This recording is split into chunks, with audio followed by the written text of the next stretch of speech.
तो weevil empire की इस एपिसोड की शुरुआत वहीं से होती है जहां से पिछला एपिसोड खत्म हुआ था। पिछले एपिसोड के एंड में देखा था शेयन दिमाग में एक दो आइडिया आता है, या तो भाई हो सकता है पीस सिलेक्शन के 7 लेवल पे जाने के बाद है ना बंदे लोग दूसरे हायर दुनिया में चल जाते होंगे, या तो भाई उनकी मौत हो जाती होगी, वो लोग ये दुनिया में रह नहीं पाते होंगे। तो एक बुढ़ा एल्डर यहाँ पे था, आपको याद होगा, एक लाइब्रेरी यहाँ पर है, लाइब्रेरी का ना भाई गार्ड काम करता है जिसको एल्डर इनहेरिटेंस या फिर इनहेरिटेंस एल्डर भी कहा जाता था। ये भी देखता है बुढ़े जी आप छुटकी कहते यार यार ये तो वही कमीना बुढ़ा है, हमेशा मुझे परेशान करता है। नमस्कार ये करता है, सामने से नो डायरेक्ट नीचे जंप मारता है और जंप किस पे, छोटी बूथ पे जंप यहाँ पे मारता है और कहता है क्या ना मैं तो लीडर से यहाँ पे मिलने आया था, मुझे क्या मालूम था रास्ते में तुम मिल जाओगे जो कि अपने बारे में मतलब अपने दिमाग में इतनी ज़्यादा ओवर थिंकिंग कर लोगे। देखो हाँ दुनिया में सच्ची में अजीब बात है, जीत चाहे मैं तुमको पीस सिलेक्शन के 7 लेवल के बंदे दिखाई देते नहीं है, लेकिन भाई जितना कॉम्प्लिकेटेड तुम सोच रहे हो ना उतना भी कॉम्प्लिकेटेड नहीं है ये मामला। तुम सामने से स्पीचर पावर की क्वांटिटी बढ़ा दो या कुछ भी ऐसा यहाँ पे कर लो, कोई बंदा नल्ला यहाँ पर है जो कि अपना पावर बढ़ा ही नहीं सकता, कितना ज़्यादा यहाँ पे बढ़ेगा, थोड़ा बहुत जो टैलेंटेड है वो थोड़ा बहुत यहाँ पे बढ़ा पाएंगे, डेट शीट उससे ज़्यादा कुछ भी यहाँ पे होने वाला नहीं है।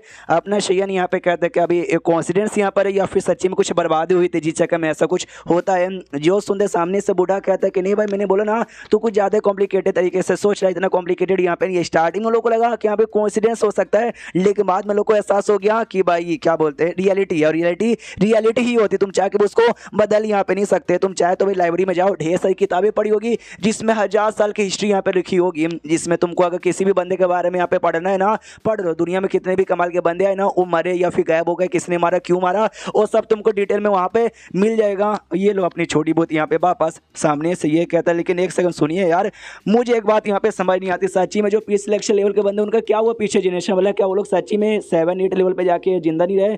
ये कहता भाई सुनो भाई ताकत से कुछ नहीं होता, अगर तुम्हारे पास उम्र ही नहीं है और ताकत बहुत ज़्यादा बढ़ जाएगी तो भाई क्या ही उखाड़ लोगे, कुछ नहीं उखाड़ पाओगे और एंड में ना थक के तुम्हारी मौत हो जाएगी उम्र से, और क्या। तो इस दुनिया में तुमको मिलेंगे पीस सिलेक्शन के ना भाई 6, 7, 9 लेवल के भी 2 या 3 ही बंदे मिलेंगे, लेकिन उनकी भी उम्र है 100 साल होगी, वैसे उनकी मौत हो जाएगी, उससे ज़्यादा कोई जिए नहीं पाएगा, उतनी उनकी उम्र होती है। जो सुंदर शेन बोलता मर जाएंगे उम्र होती, मेरे ख्याल से नहीं, उनकी उम्र यहाँ पे बढ़नी चाहिए। मुझे ऐसा लगता था कि नॉर्मली प्री सिलेक्शन के 2nd 3rd लेवल तक के जो बंदे हैं उनकी उम्र एक जो नॉर्मल आदमी की उम्र होती है ना 90 या 100 उसके आसपास ही होती होगी, उनकी मौत हो जाएगी। लेकिन जब मैंने ना प्री सिलेक्शन के 5वें लेवल के बंदे के साथ फाइट यहाँ पे की थी, वो लीडर के बारे में बात करा 22 लियन के सेट के लीडर के बारे में, मैंने महसूस किया कि उनके अंदर की जो एनर्जी यहाँ पर होती ना वो एनर्जी इतनी कमाल की इतनी बड़ी यहाँ पर स्पेशल होती है, जो कि जो डेड सेल होते हैं, जैसे देखो इंसान की जो उम्र बढ़ती है उनके जो सेल है ना धीरे धीरे डेड होने लग जाते हैं, जो डेड सेल मतलब सेल जब कंप्लीटली डेड हो जाते हैं ना तो इंसान यहाँ पे मर जाते हैं। लेकिन मैंने ये नोटिस किया कि उनके बॉडी के जो सेल है ना और ये अपीयर भी हो सकता है, ठीक भी हो सकता है, तो इन शॉर्ट भाई इनकी जो उम्र है ना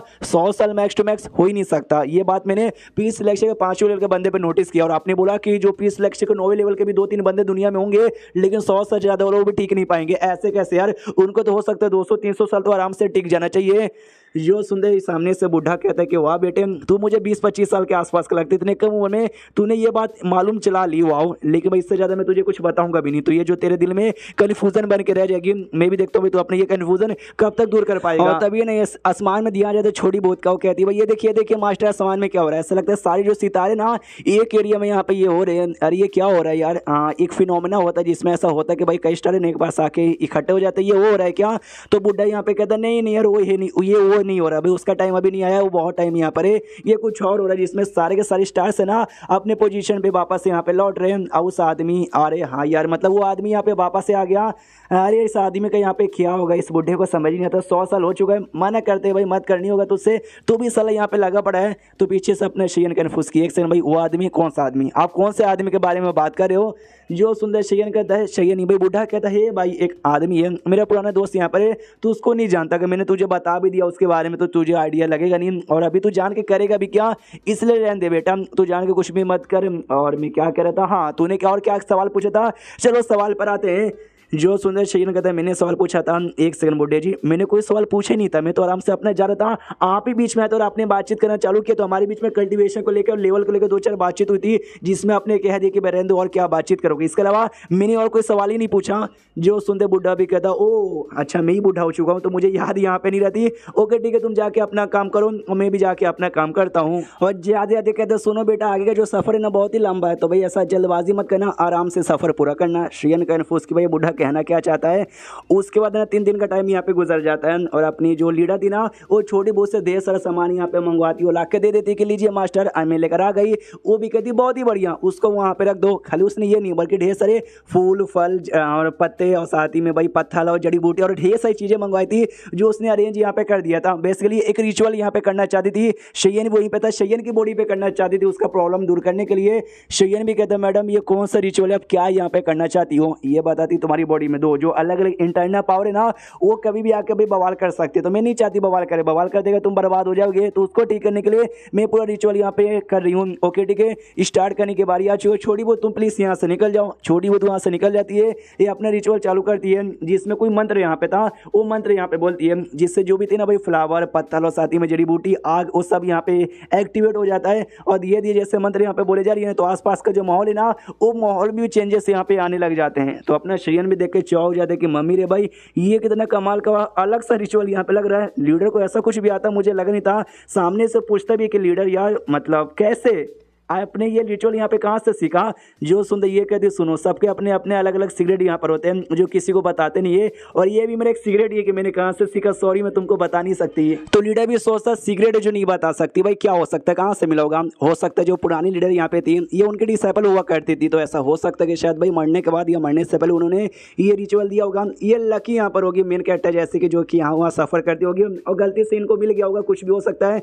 शयन का हाथ पकड़ती है लीडर और रिचुअल के अंदर यहाँ पे बुला लेती है और कहती है अंदर यार तभी तो चेक कर पाऊंगी ये रिचुअल तुम्हारे पे काम करेगा ये तुम्हारे पे काम नहीं करेगा। तुम्हारी बॉडी में भाई दो अलग अलग एनर्जी है, जब किसी एक बंदे की बॉडी में ऐसे दो अलग अलग एनर्जी आती है ना वो बंदा पगला जाता है, क्रेजी हो जाता है या फिर डेमोनाइज यहाँ पे हो जाता है। तुम यहाँ पे सही सलामत हो, तुमको कुछ भी नहीं हुआ क्योंकि तुम्हारी बॉडी के अंदर कुछ तो ऐसा यहाँ पर कोई बैरियर जो कि दोनों को ऐसा करने से रोक देता है। हाँ तो मुझे तुम्हारे अंदर का बैरियर पता करवा के वो बैरियर द्वारा ना साथ में दोनों एनर्जी को एक साथ जोड़ देना है ताकि भाई दोनों एनर्जी तुम्हारी बॉडी में एक साथ हो और अलग अलग कुछ भी ना हो ताकि आगे चल के भी कभी डिफिकल्टी ना हो। और इसका सबसे बड़ी डिफिकल्टी ये होती है तुम्हारा जो कल्टीवेशन करने का स्पीड यहाँ पर कम हो जाता है ताकि आगे गड़बड़ भी हो जाएगा ना, मतलब ये गड़बड़ दूर हो जाएगा तुम्हारा कल्टीवेशन करने का स्पीड भी तेज यहाँ पे हो जाएगा। और ये मुझे मिल गया बहुत ही बढ़िया। हाँ तो मैंने पाता यहाँ पे लगा लिया।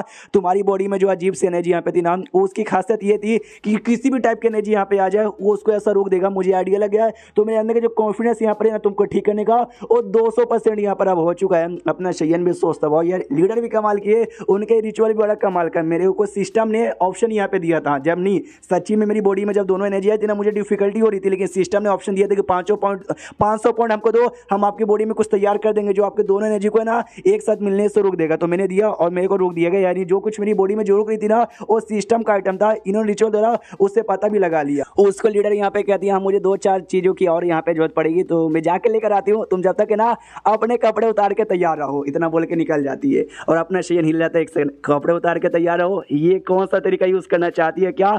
शीन शुदा कुछ दिन बाद यान के निवास शयन अपने कपड़े उतार के बैठा हुआ था और कहते लीडर अब जो तरीके के बारे में कह रही थी वो तरीका ये है क्या। पीछे से कहती है ये वही तरीका है। सुनो तुम्हारी बॉडी में जो फिंगर और स्वॉर्ड का इंटरनल पावर है ना मैं उसको महसूस कर सकती हूँ भाई, वो तो भाई हमारे सेट का है, वो फैमिलियर यहाँ पर है। लेकिन तुमने जो दूसरा वाला यानी डेमोनिक आउट ऑफ मारा के बारे में बात करी है वो एकदम अलग है, उसके बारे में मुझे आइडिया नहीं है, तो उसके साथ मुझे थोड़ी सी डिफिकल्टी होगी। तो इसी तरीके से नो डिफिकल्टी दूर यहाँ पे कर सकते हैं। शयन कहता है मैडम लेकिन तो भी ये कौन सा तरीका हुआ, यानी आप जो गंदा सोचे हो ना ऐसा कुछ भी नहीं हो रहा। सोना जो होता है ना जहाँ पे भाई भाप रहता है जिससे पसीना वसीना यहाँ पर आता है उसके अंदर यहाँ पर आए हुए थे जिसके लिए वो उसने अपने कपड़े उतारे थे। और सारे के सारे कपड़े यहाँ पे नहीं, उसने नीचे गमछा पहना था और अपनी लीडर ने भी ज़्यादा कपड़े नहीं पहने थे, उन्होंने बड़े कम कपड़े पहने थे। भाई सोना में पसीने में ज़्यादा कपड़े पहन के रहा नहीं जाता। एंड देन ये चैप्टर यहीं पे खत्म हो जाता है। तो देखते हैं भाई दोनों एनर्जी को सच्ची में अपनी लीडर जोड़ पाएगी और फिर नहीं जोड़ पाएगी। मिलते किसी और वीडियो में, जब तक के लिए बाय बाय।